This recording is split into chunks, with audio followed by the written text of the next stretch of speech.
Secunderabad railway స్టేషన్లో భారీగా గంజాయి పట్టివేత.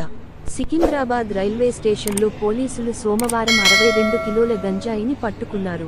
దీని విలువ సుమారు రూపాయలు 15 లక్షలు ఉంటుందని రైల్వే పోలీసులు తెలిపారు.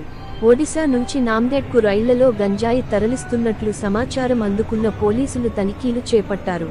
గంజాయిని సీజ్ చేసి ఒక నిందితుణ్ణి అరెస్టు చేశారు.